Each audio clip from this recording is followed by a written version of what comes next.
のすずりの歴史を語る中で大森家っていう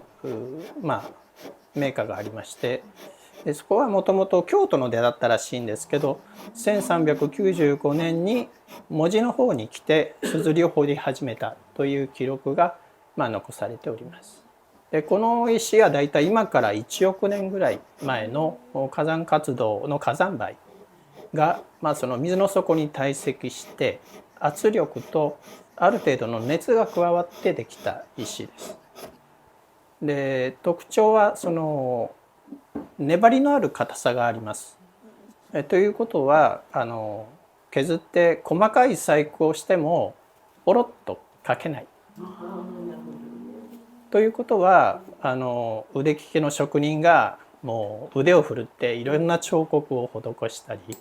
その腕の良さを見せつけているような作品を江戸明治にはたくさん作られてますね。でこのすずりはですね、墨をするわけですから墨汁ができる。で墨ができる原理っていうのは、大根おろしのおろし金が細かいのがあると思っていただければよくて、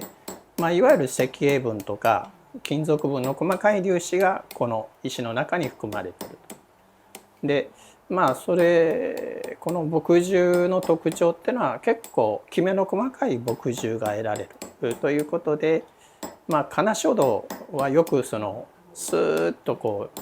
なんて言いますか、墨の跡っていうのがいつまでも続くような、そういう金書道には向いてるんではないかというのがよく言われてるところですね。道具が毎日使って楽しくないと面白くない。仕事に書を書きたくない。だからやはり楽しくなるようなこっち側も作る時にその気持ちがないとダメだから、やはりそういう気持ちを持ってものを作る。それから墨をする人もやはりある程度紙を置いて、それでどこからどのような字を書き始めようかということを考える、思い巡らす間に墨をするというのが筋なんですよね。だから今みたいに墨液をジャバッと入れてさあ書こうっていうこの感覚が違うね。やっぱりね、墨するね。だから僕は書家と書道家の違いはそこだよ。道があるかないかだよって言うんだけど、やはり道っていうのはどういうことかといったら、そこになるまでの書くまでの工程を考える。やはりそういうことをね、今の小学生なんかにも教えるんですよね。だからやはりすずりっていうのはまず自分が気に入らないと墨すらないですから。だからやはり墨するためにはね、やはり誠意持ってこっち側も道具としてでも最高の道具であるということをやはり思って作らないとダメなんで、やっぱり昔から文法司法っていうのがあるんで、その中でやっぱり消耗品でないもの、やはり少々こうかけても使えるようなものっていうのは2代3代使えるものっていうのはすずりが一番。紙とか筆とかっていうのはもうね使い物ならないですから、墨だってすりゃなくなるんで、だからやっぱり2代3代使ってもまだあるよっていうのが、だからどこの家にも一つぐらいはあるんですよ、探せば。すずりが一番長持てするっていうか、買った人が楽しくて買って墨吸って一日を過ごしたっていうそのお父さんの思いっていうのが子供に伝わるかどうかなんですけどね。機械じゃなかなか掘れないですね。機械である程度のことはできるかも分かりませんけど、最後はのみで全部やらないと、できませんね。そうですね。すずりはするところとすった墨汁ためるところがあればすずりになるんで、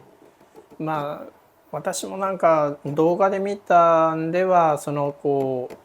うボールパンっていうかどうかわからんけどこうガーッと穴を掘るのをこう適当にガーッとやってそのいわゆる墨だまり彫るのは見たことあるんですけど、今いろいろ機械がいいからできんことはないでしょうけど、やっぱり手作業で彫るのがやっぱり一番だと思いますね。こういうねすずりでもね、ただこれを彫っとるんじゃなくて台形にしてあるんですよ。全部台形になっとるんですね。こういうふうに頭が小さく、で頭が小さくなっとって、今度は手前と向こう側でここでまた二分小さくなったんです。全部そうなったんです、私ところのすずりは。だからまっすぐスパッと切ったんじゃダメなんです。斜めに台形にして、それから手前と向こうで二分小さくして頭は、だから頭が全部小さい、頭がね。そうです。手前と向こう側は目の視野が違うですよね。同じ大きさだったら上が広がって見えるんです。広がって見えて、手前のが細く見えちゃうんで、それで頭を小さくしてまっすぐに見せるようにしてる。だからそれも昔から父から教わったもんですけど、必ず頭を小さくしなさいよっていうのはそうなんですね。これね、私はこれでからもう50年60年やってきとるから別にどうちゅうことはないんですけども、叩けないですよ、石がなかなか。女の子の弟子にこれ一つ石をやって「お前これへり叩いてみな」って言ったら、こんな石じゃない、このぐらいの石ですよ、このぐらいの石はやったらこのぐらいになりましたからね。全く使えない。そのぐらいね、石叩くっていうのは難しい。これ機械で叩けないんで、だからこういうのはもう全部手でやらないとダメ。だけどお客さんはどう思うとるか知らんけども、これが一番レベルが高い叩き方なんですよね。だからやはりそういうなんていうか技術っていうのを伝承するために、やはりこういうことはやっぱり教えてあげないといけないけど、僕たちは石を買ってくるんですよ。ですから弟子たちにあまり使わせたくない、そういうことは。もったいなくて。だから割れた石でやれと言うんだけど、なかなかやっても難しいですよね。いやですね、こういう欠けが出るんですよね。こう叩いていくと、これは私は上に置けるからかけ取ってもいいんですけど、それを裏にかけさせるとそのかけたところまでまた削らないといけない、全般を。そうだから裏が生命線だから、裏を絶対にかけさせないようにしない。上は何ぼかけてもいいんですよ。かけてもこういう修正が効くところだから。だからやはりこういうね、本当は練習しないといけないんですけども、練習難しいですね。大体このぐらいの大きさになるんですよ。叩いたらこのぐらいになりますからね。ですから一回り小さくなる。私がやって2時間半ぐらいですか。だけど素人はもうまず 100% 無理ですね。私やったら1日じゃできないかな、2日かかるか、恐る。やっぱりね、墨する時に粒子細かいっていうのがね、これが欠点もあり長所でもあるんですけど、やっぱり墨をやった時にスーッとかけるっていうのはね、粒子が細かいほどきれいにかけるんですけども、墨のする時間が問題なんですよね。墨のする時間っていうのがある程度の時間でやめるぐらいやないと、墨するんで飽きちゃう。そうですね。ですからどこで墨する、だから中国の墨より日本の墨の方がこれに合うんですけどね。中国の墨と日本の墨どこが違うかって言ったらね、向こうは大陸性の気候なんで、こっち側はやっぱり気候がね、やっぱりなんていうか湿度が高いんで、向こうはカラカラなんで、やはり煮皮の量が違う。煮皮の量が違うからね、やはりこっち側でやろうと思ったらやっぱり柔らかめの炭、向こうは硬い炭が多いんですけど、だから柔らかい炭で、まあ言うならば奈良の炭なんかが一番いいでしょうけどね。私とこでもし買われたんなら、まあ一生保証ということで割れたら取り替えますよっていうことは言うてあるんですね。それから磨きっていうか炭の折りが悪くなったよって言ったらここで磨き直す。だから送ってきていただいて、あれでも3件ぐらいあったですね。先代の親父が作ったすずりでから炭の折りが悪くなったからちょっと直してくれんやろうかって言うからいいですよって直したんですけど、それから作者っていうのが結局分業なんですよ、向こうは、中国は。だからここからここまでの人とここからここまでの人とかって言って結局5、6人が並んでバサバサバサバサ削っていって順番に回していくから、自分のとこが済んだらそれで責任がないわけ。私たちは一個を掘ってそれで自分で磨いてダメならのみを当ててっていう、それで一遍仕上げても仕上げが悪かったからって言ってもう一遍磨き直してそれで仕上げるっていう2回か3回かやっちゃうんです。だけどね、やっぱりなぜか言ったらお客さんにこれ一つしか回らんっていう渡さないといけんっていうことになるとですね、これがお前の代表作だよって言われた時にそうですって言い切れるほどのものを作らないとやっぱりこっち側の作者としてはね納得ができないですね。だからやっぱりね、そのぐらいの気持ちでね一個ずつものを作らないとダメなんですよ。ちょっと変わった使い方をされる方もおって、朝起きて出勤する前にいっぺんそのすずりの海に水を入れて、それで心を落ち着けて出勤する人が多かったですよね。全然使わないんですけど水は毎日入れる。やっぱりそれはやっぱりよっぽどすずりに愛着があったんですよね。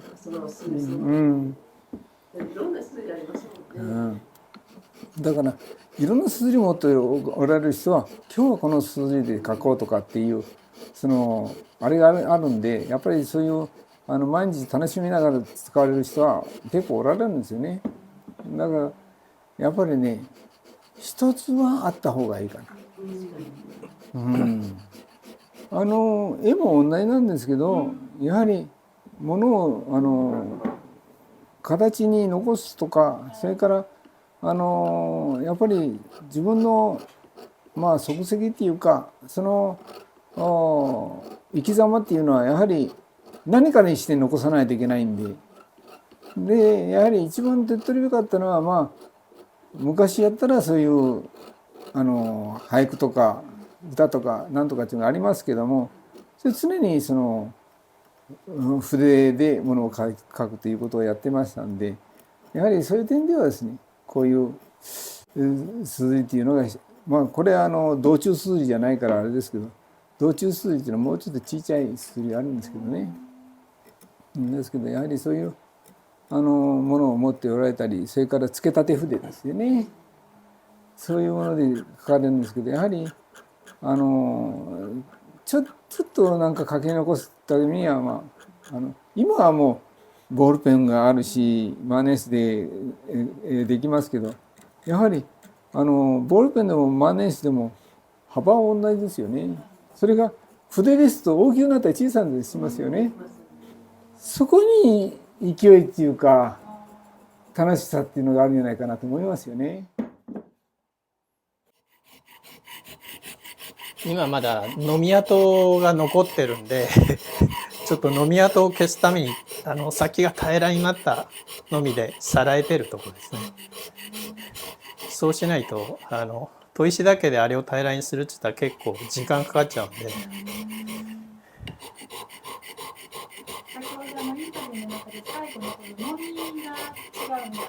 そうです。もうとにかくいろんな先の平らなやつから丸いやつからその幅を変えて、これは横に幅が広いでしょ。だからこういう時には細いんじゃなくて大きい方が割合均一になるにはいいんで使うんですけどね。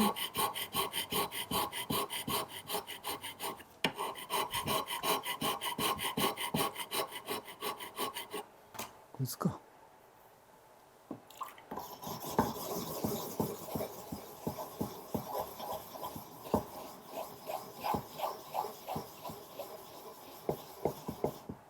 今これ裏こう削っとったのは結局若干こう 0.1 ミリかなんかでもスーッとへこましてやる。へこましてやるとなんていうかこう置いてひょっとして水があった時にピタッとひっついちゃうから、それをそういうことないようにちょっと若干 0. 何ミリか上げてやるんです。そのために裏削るんです。普通の人はやらないんですよ、普通の硯師は。だけどね、やはりそこまで裏をねちゃんとしてないと使う人が困る。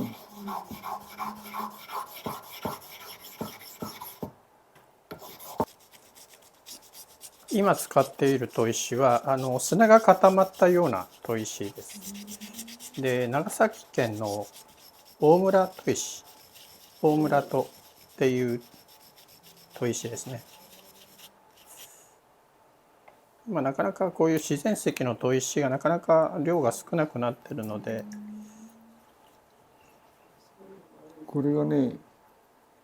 天草砥石、同じく長崎県の天草の砥石、天草の砥石ですね。黄土色でちょっと木の年輪みたいな縞模様が入っているのがこの大村砥の天草砥の天草砥石の特徴ですね。ないかね、どっかあったのか。ですね、どっかあったな。原石大きいのはないか。大きいのは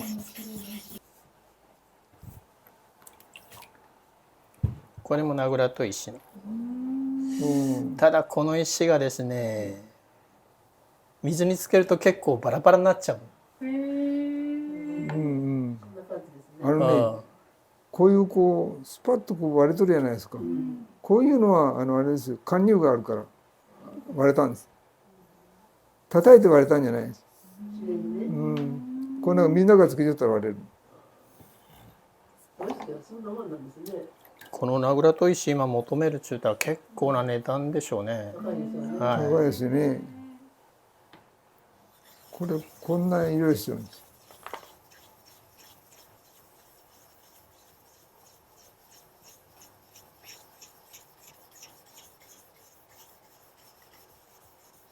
お客さんにはやっぱり1週間から10日ほど待ってくれって言われてるんです。だから、待たせんようになるべくならあるものを買うてくれって言った方がいい。だからやっぱり手仕事だからやっぱり手のぬくもりっていうか、その作者の魂がどうしてもこもってるっていう感じですよね。だからやっぱり人が作った工芸品見てピンとこなけりゃやっぱり相性が悪いというか、なんかピンとくるものがある時は何かこんなのを磨くじゃないですか。それでこねになっちゃうんですね、最後は。だけどこれは捨てられん。これはこんな小さい時にこういう大きいものが入らん時にこういうちっちゃいものでやるんです。だから最後まで使う。だから何十年ってやるとこんなに溜まっちゃうんですね。だからこれが荒砥石のくずでしょ。これが長砥石のくず。これが仕上げとのくずですよ。これ全部道具で使えますからね。だからね、やはり物は大切にして使うですね。よし、これでいいか。は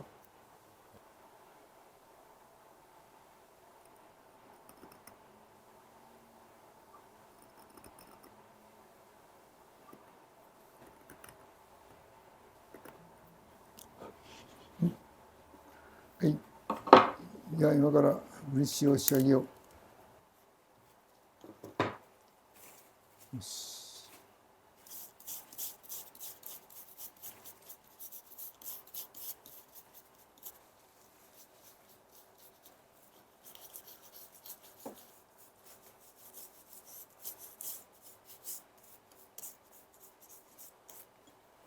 これはいけんわって言ってお客さんに電話かけてちょっと1週間待ってくれって言って渡して、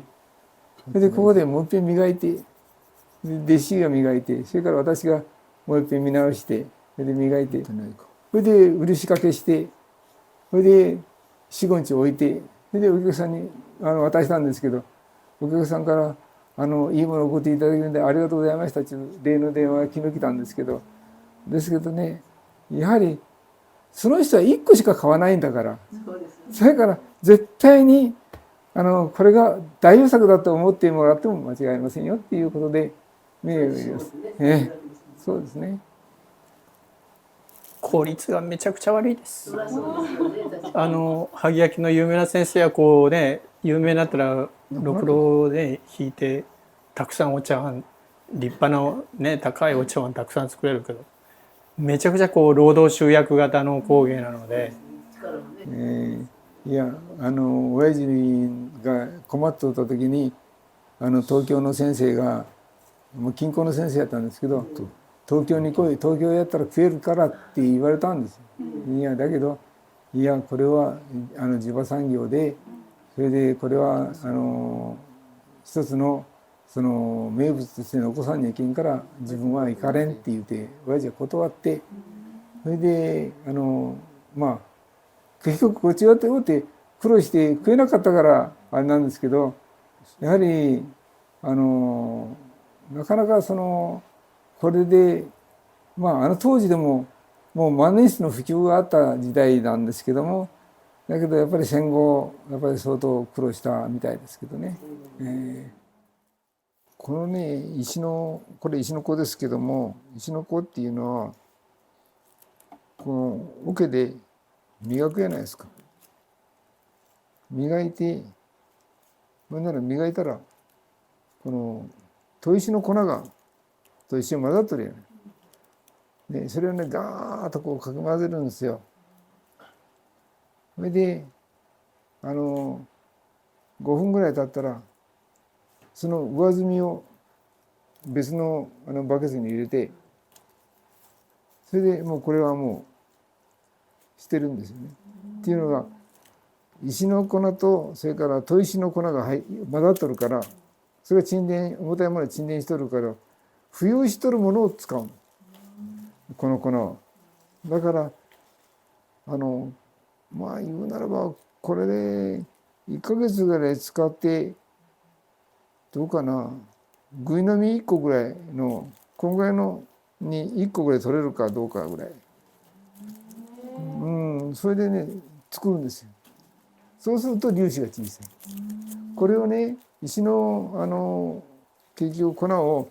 ふるいにかけてやったらやっぱりね大きいんですよ、粒子が。だからねそうやってこう中の浮遊物で作るんです。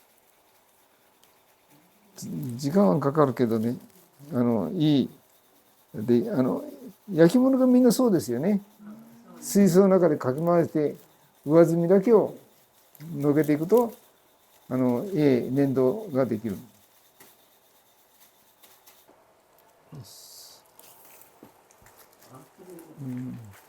それからねこれからが今からそのちょっと漆を塗ったところにはみ出たやつをのけるテレピンで抜ける。のけに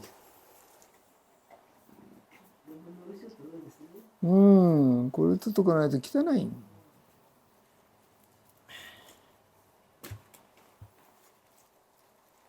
水いる時言ってください。はいはいはい。はい、終わりです。はい、出来上がりです。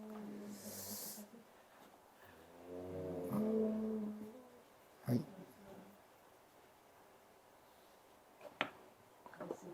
はい、完成です。